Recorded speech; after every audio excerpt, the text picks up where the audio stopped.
The anniversary iPhone is here. The iPhone X. Or the iPhone 10. The name is as confusing as the product itself is game-changing. Tim Cook's vision finally overwhelmed Steve Jobs' ideological remnants. A new dawn for the iPhones has begun, free of the iconic home key and the notorious screen bezels. These past 10 years of iPhones has contributed a lot to industry's development: the capacitive touchscreen, the glass design, the fingerprint scanner, the force press, the portrait mode. We've seen Apple push the envelope each time by putting obscure technological breakthroughs in the hands of millions. And now they've done it yet again. The Face ID. Once a software gimmick, Apple has made it the next step in biometric security. The company was so sure in its capabilities that it immediately retired the Touch ID. The Face ID sensor also made possible a new level of selfies and incredible accurate facial expression tracking with the Animojis. A little nudge capable of pushing the whole industry. And of course, the bezel-less screen. Dropping the huge bezels alone was enough, but Apple went all in with an all-screen for the iPhone X. Moreover, an AMOLED one, how about that? Rightfully deserved, especially for a special edition smartphone such as the X. Or the 10. It takes time to get used to the sound of it. We're way more used to saying the letter rather than the number when it comes to phone names through the years. The iPhone X gets the best of everything Apple and its providers have had in the lab. A new AMOLED HDR screen. A new steel frame. A new camera with dual optical stabilization. The best chipset on the market. A new front camera with depth detection. Wireless charging. All that at the expense of a little notch. Some say the iPhone X screen is a notch bigger than the iPhone 8s, and they aren't far away from the truth. And the notch itself may be annoyingly obvious at times, for sure. But it's not the name you have to remember. But the new iOS gestures with a steep learning curve and questionable logic. The history does not only remember Apple for its technological pushes, but also for some aggressive ahead of the curve cuts such as the analog jack, the memory expansion, and the non-removable battery, to name a few. And now, the fingerprint sensor. Exit iPhone 8, enter iPhone X. It's time to see what Apple worked on in complete secrecy this past year. As we're bidding farewell to a cherished past, what does the future hold for us?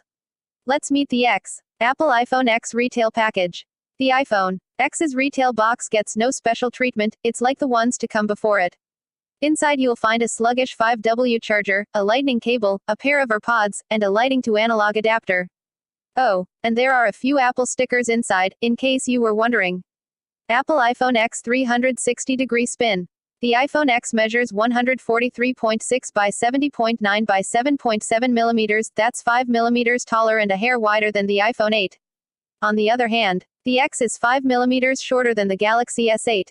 The new iPhone is rather heavy at 174 grams, 26 grams more than the iPhone 8 and about 20 grams over the Galaxy S8. Sizing up the X between the iPhone 8 and the 8 Plus is the best way to see what trimming those bezels have achieved. The X is pretty much as big as the iPhone 8 and way smaller than the Plus model. Design. 4 years in a row Apple has recycled, refreshed, reused, and reimagined the same design over and over again. Until the iPhone X, that is. But it won't be an iPhone without some controversy attached to it. So, is that really a complete redesign? The all-screen front says yes. Look at that. It's a breathtaking view, eyesore notch or not. The bezel-less screen respectfully retires the iconic home key, though the Touch ID is gone in the process too. But what we gained is a striking new AMOLED screen for the most immersive iPhone experience to date. Flip the X, and you are at a familiar all-glass back. Apple has been opting for glass once again since the iPhone 8, and it has been a pleasure having that feeling again in our hands. It was Apple that made the glass phones a thing, and we are glad to be handling glass iPhones again, even though the company was last to jump on this bandwagon. The back panel is clean and the bulging camera is the only thing to disturb the shiny glass surface. The camera lens module is now positioned vertically, and its looks are not our favorite. The new setup is bigger and thicker, and the surface around the lens is shinier, which doesn't help its case either. We suppose the orientation had been more of an engineering decision rather than a design-related one, so this may be nitpicking. Still, we would have preferred it the old way. Then there is the frame that holds everything together. And now it's made of stainless steel. This frame has made the phone sturdier but also a lot heavier than the iPhone 8. The new high-gloss finish on the frame is also probably easier to scratch. But with all those fingerprint smudges all over it, you'll probably never notice the accumulated scrapes. The frame isn't the only thing Apple reinforced better since the waterproofed iPhone 7 and 8. The screen has an additional rubber gasket between the frame and the screen glass, so it should absorb hits better and protect the AMOLED from breaking. And the screen glass itself isn't as curved as Samsung's. And Apple likes to advertise it as the toughest glass on the planet. Well, it may be tough, but it sure scratches rather easily, which is a bummer. Now back top the screen. Apple likes to advertise the OLED as a 5.8 unit, and that's technically true, but unlike the Galaxy S8, the iPhone X has the notch up there taking up some space.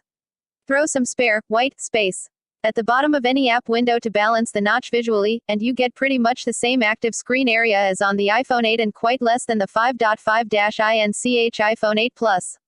These are software limitations which we'll talk about in a bit. The iPhone X isn't that bigger than the iPhone 8, and that makes it one of the most comfortable phones right now. It sure tries to fit a big screen within a tiny body and is mostly successful, but the handling is where the iPhone X excels.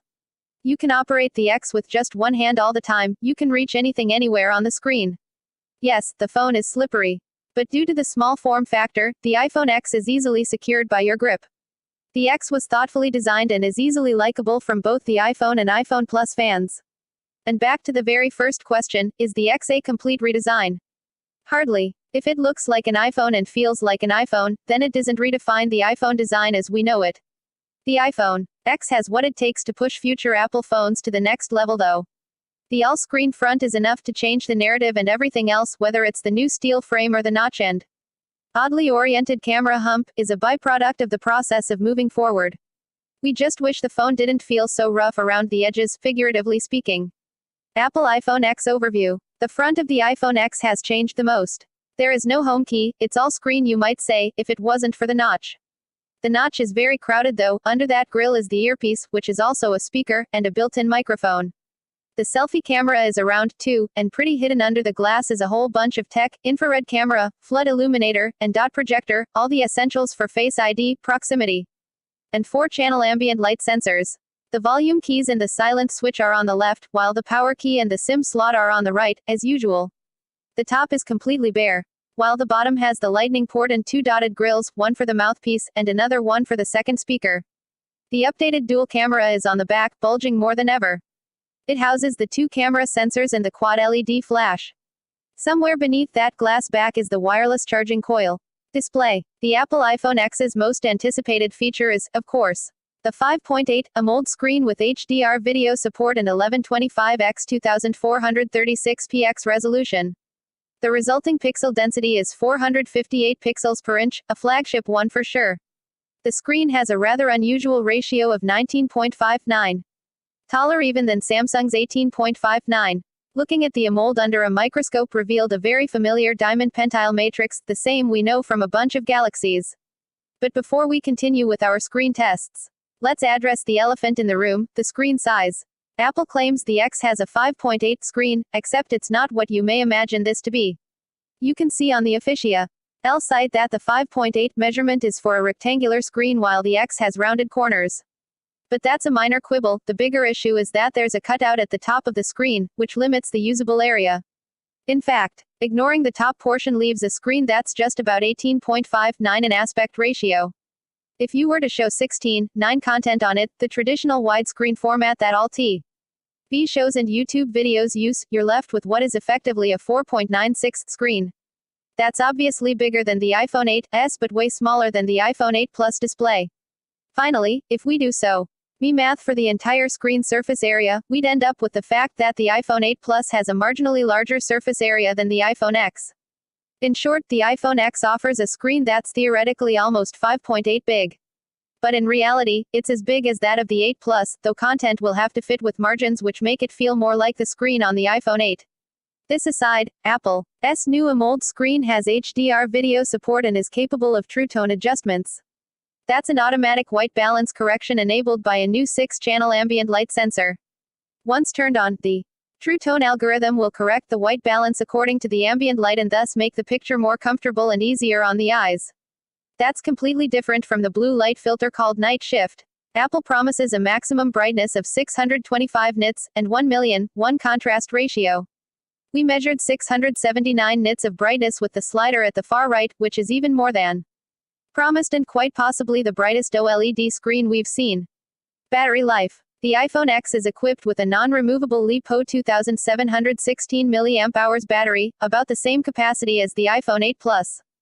The low power mode, which you can enable manually, should prolong your iPhone X battery life once the charge drops below 20%. The iPhone X ships with a sluggish 5 volts, 1A wall charger which will replenish only 20% of a dead battery in a 30-min charging session. We also tested the iPhone X on a Qi-compatible Samsung wireless fast charger. It recharged 17% in 30 minutes. The phone supports fast charging through USB-C power delivery. You just need to buy the proper cable, USB-C to Lightning, $25, and use a compatible charger from a MacBook, Pixel 2, or even a USB-C port on a Mac or PC. This way, you will be able to charge 45% of an empty battery in half an hour. Perhaps the best way to get better charging speeds on the new iPhones remains using a 12W iPad charger. It's quite more reasonably priced than the 29W MacBook charger, and it already comes with a Lightning cable included. It's only marginally slower than the MacBook charger because the iPhone can only charge with 15W of power at most. Charging hurdles aside, the iPhone X posted balanced scores across the board. It can do about 19 hours of 3G calls, 9.5 hours of web browsing on a single charge, or you can watch videos for about 12 hours. The standby endurance turned out above average, and thus the very good endurance rating of 74 hours isn't a surprise. The X scored similar scores in the 3G call and standby TS as the iPhone 8 Plus, but lagged about 3 hours behind the 8 Plus in video playback and web browsing. This means the AMOLED screen is more power hungry than the LCD unit on the iPhone 8 Plus. Apple iOS 11 on the iPhone X. The Apple iPhone X runs on the latest iOS 11. Now that there is no home key, this iOS version was exclusively tailored for the X with new gestures and functions. Other than that, it's the same iOS 11 that was announced back in June. It's not a major or redefining upgrade. Instead, it focuses on refining the design, adding new usability features, and introducing advanced machine learning. The departure of the home key meant also retiring the Touch ID and replacing it with something else. And that's the Face ID. Apple managed to miniaturize the technology behind Microsoft's Connect sensor and put it in the iPhone X for accurate faces recognition. The X can memorize only one face, which is somewhat a bummer, but other than that it works just as accurately and foolproof as advertised. It takes less than a minute to set up Face ID, and then it works as fast as the first-gen Touch ID, meaning you unlock your phone in about a second. It recognized our faces with hats, long collars, and sunglasses. The integrated machine learning means it will know if you are growing a beard and adjust the data accordingly. What bothered us is the swipe from the bottom to UNL. Upon successful Face ID verification, it would have been much better to swipe from anywhere rather than just the bottom. This often requires stretching your thumb and may eventually become annoying. It sure did for us. The camera access from on lock screen has changed too. Now you have two shortcuts, flashlight and camera, but instead of a swipe, you need a force press. That's actually neat. Naturally, apps go on the home screen. There are no widgets and no separate app drawer either. With the new taller screen, you now have even more rows of apps.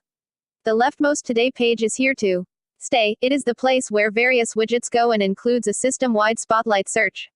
Now that there is no home key, Apple came up with a system-wide gesture for closing apps, a swipe from the bottom. Previously this would have brought up the control center with all the toggles, but now it brings the home screen. This won't become a habit in an instant for sure. So far, so good. But things go eerie from here. How do you summon the task switcher then? Well, you start closing an app with that swipe from the bottom, and you stop halfway. Honestly, we couldn't have imagined this weirder. Apple could have used Force Touch in a new way and seen so far, but it instead chose not to. They sure like to get rid of their own inventions.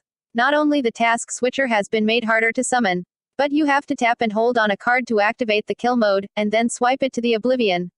Again, no love for Force Touch here too. The iOS 11 is fast, has some thoughtful additions, and has seen some long overdue updates. But the iPhone X tailored version is a mess. Lots of the new gestures could have been done better. The line, the horns, the notch were all treated like last me. Mute obstacles instead of getting the smart solutions Apple is capable of. Throughout years Apple made a name of itself with the meticulous attention to detail, but the X's iOS 11 is the most rushed software we've seen from Cupertino ever. And the worst part, anyone can tell it, iOS user or not. This is not how you treat your special anniversary iPhone, and not a good harbinger for a new beginning.